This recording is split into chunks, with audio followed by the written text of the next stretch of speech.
बच्चों नमस्कार, good morning. मैं Sachin Gupta KHR inter college Khampur Lohari Baghpat से आज आप लोगों के सामने कक्षा 9 विज्ञान विषय के भौतिक विज्ञान पार्ट का दूसरा चैप्टर बल तथा गति के नियम अर्थात force and law of motion नामक चैप्टर से का मैंने एक खंड पढ़ा चुका था आप लोगों को। अब नेक्स्ट थोड़ा आगे चलते हैं। मैंने बल बता दिया था आप लोगों को कि बल क्या है। बल के प्रकार बताए थे, संतुलित बल और असंतुलित बल। बल क्या है, तो इसके बाद चलते हैं गति के नियम की बारी आई। गति के नियम अर्थात लॉ ऑफ मोशन न्यूटन एक वैज्ञानिक हुए हैं। इनको न्यूटन के गति विषयक 3 नियमों का प्रतिपादन किया गया है। गति के 3 नियम हैं। इससे पहले चैप्टर में पढ़ा था कि गति के समीकरण थे। ये है गति के नियम। गति के समीकरण आप लोगों ने पढ़ा था। v बराबर u प्लस at, s बराबर ut plus half at square and v square बराबर u स्क्वायर प्लस 2as, जो आप लोगों ने याद किए हुए होंगे। लेकिन अब आती है नियम की बारी। गति के जिस प्रकार से 3 समीकरण है, ऐसे ही 3 नियम भी हैं। अब प्रथम नियम की बारी है। सबसे पहले प्रथम नियम के बारे में चलते हैं। यदि कोई वस्तु विराम अवस्था में है तो वह विराम अवस्था में ही रहेगी, और यदि वह गति की अवस्था में है तो गति की अवस्था में ही रहेगी, जब तक कि उस पर कोई बाह्य बल आकर उसकी वर्तमान स्थिति में परिवर्तन न कर दे। इसे गैलीलियो का नियम या जड़त्व का नियम भी कहते हैं। देखिए, जड़त्व का नियम, इसके बारे में भी आगे पढ़ेंगे। जड़त्व का क्या गुण है? जड़त्व का यही गुण है कि यदि कोई वस्तु गति में है तो वह चाहती है कि वो सदा गति में बनी रहे, यानी कि उसकी अपनी वर्तमान स्थिति के पक्ष में रहती है।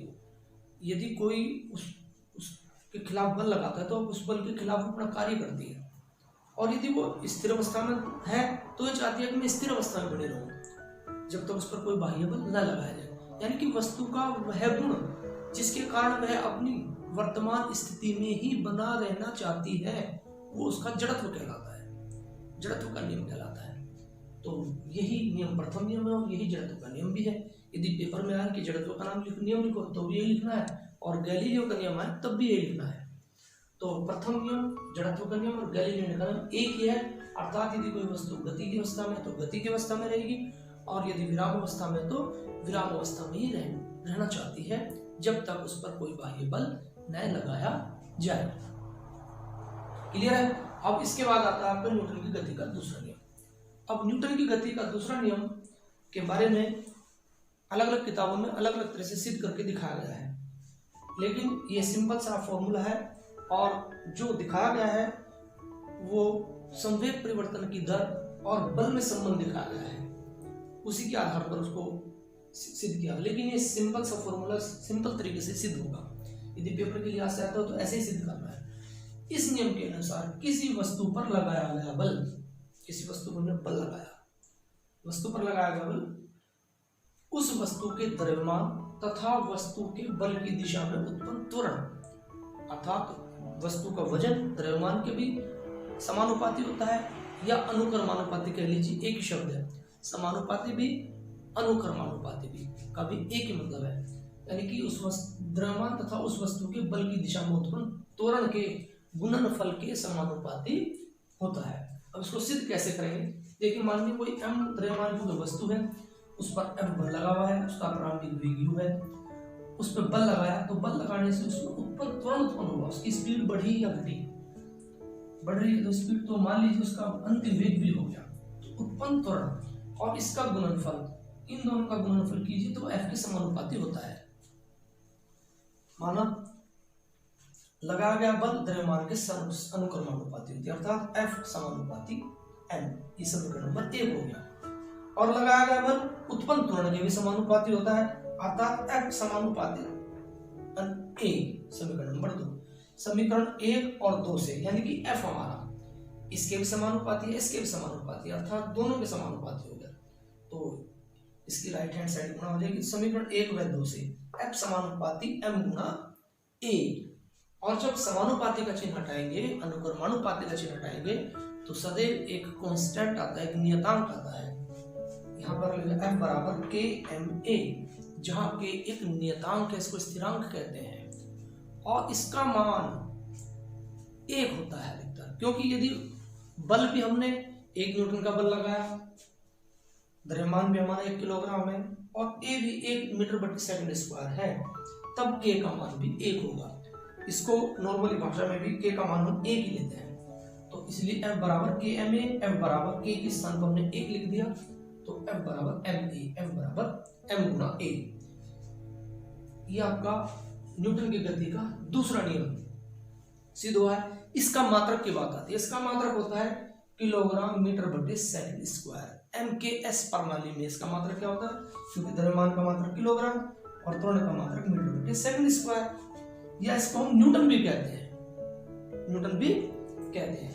लेकिन यदि ये तो MKS प्रणाली में हो गया, अर्थात SI प्रणाली जो हमारी इंटरनेशनल सिस्टम है वो कौन सी है, MKS प्रणाली। MKS प्रणाली में इसका मात्रक हो गया मीटर बटे सेकंड स्क्वायर या न्यूटन। लेकिन इसको यदि हम CGS प्रणाली में देखें, यदि हम इसको CGS प्रणाली में लें, CGS का सेंटीमीटर ग्राम और सेकंड में, तो इसका मात्रक हो जाएगा आपका डाइन, अर्थात 1 न्यूटन। न्यूटन बराबर जो 1 किलोग्राम है, 1 किलोग्राम में ग्राम कितने हो जाएंगे, 1000 ग्राम। त्वरण मीटर है, मीटर बटे सेकंड स्क्वायर है, सेकंड स्क्वायर का एज रहेगा, 1 मीटर में कितने सेंटीमीटर होता है, 100 सेंटीमीटर बटे सेकंड स्क्वायर, तो कितना हो गया, 1 2 3 4 5 सेंटीमीटर ग्राम सेंटीमीटर बटे सेकंड स्क्वायर, या 1 न्यूटन बराबर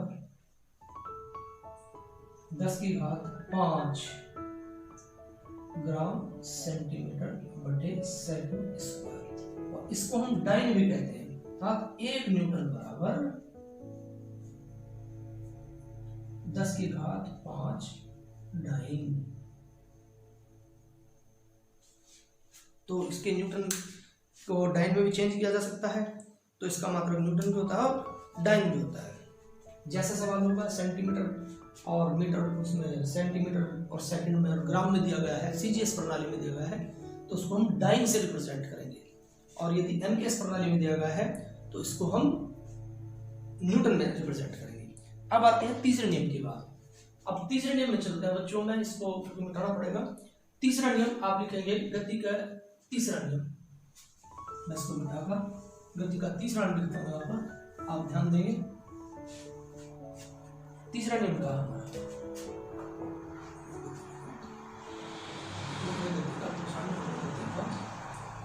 तीसरा नियम लिख देता हूँ यहाँ पर, तीसरा नियम। इस तीसरे नियम को हम क्रिया प्रतिक्रिया का नियम भी कहते हैं, क्रिया प्रतिक्रिया का नियम। वैसे इसको आप केवल समझ लीजिए, लिख सकते हो तो लिख लेना। फिर इसमें कहा गया कि यदि कोई एक वस्तु, मैं कहूँगा लिख चुका हूँ, यदि कोई एक वस्तु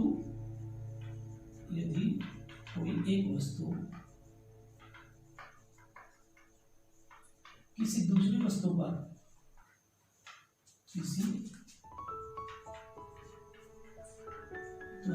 पर बल लगाती है,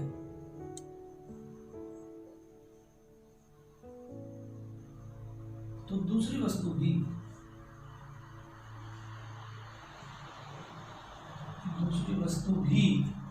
पहली वस्तु पर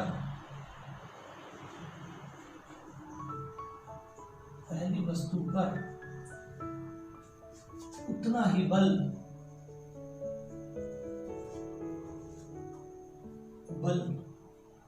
परंतु विपरीत दिशा में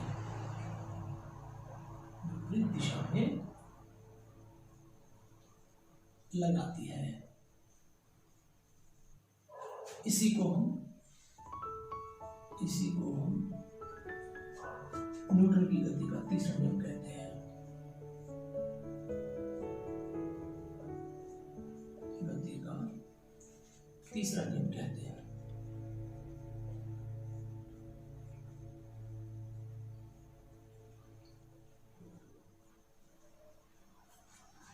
ठीक है बच्चों, तो ये तीसरा नियम आपका F बराबर ma और F बराबर तीसरा नियम, अर्थात F यदि F1 बराबर है तो माइनस F2, दूसरी दिशा वो दूसरी वस्तु की पहली वस्तु पर उतना ही बल लगाएगी लेकिन विपरीत दिशा में लगाएगी।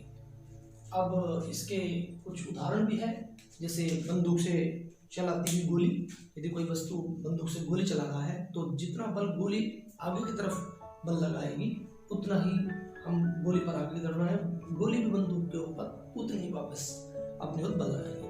हम फुटबॉल को मुक्का मारेंगे, फुटबॉल पे हमने जितना बल लगाया फुटबॉल भी उतना ही बल हमारे हाथ पर वापस लगाएगी। ऐसे ही दीवार पर यदि हम कोई बॉल मार रहे हैं तो जितनी देर तेजी से हम दीवार पर बॉल मार रहे हैं तो बॉल भी उतनी ही तेजी से दूर हटेगी। हमने धीरे से मारा तो वहीं पे गिर जाएगी, थोड़ा और तेज मारा और थोड़ा दूर जाएगी, और तेज मारा और तेज दूरी से जाएगी। तो इससे पता लगता है कि क्रिया प्रतिक्रिया का नाम, अर्थात प्रत्येक वस्तु दूसरी वस्तु पर यदि बल लगाती है तो दूसरी वस्तु भी पहली वस्तु पर उतना ही बल परंतु विपरीत दिशा में लगाती है। इसको हम क्रिया प्रतिक्रिया का नियम भी कहते हैं। इस प्रकार आप लोगों ने देखा न्यूटन की गति के तीनों नियम आप लोगों के समक्ष मैंने समझाए। यदि फिर भी समझ ना आए तो आप मुझसे फोन करके या दोबारा इस वीडियो को बार बार देखकर इन नियमों को याद कर सकते हैं। और मैं आगे फिर नए टॉपिक के साथ आप लोगों के सामने हाजिर होऊंगा। इन शब्दों के साथ जय हिंद, जय भारत।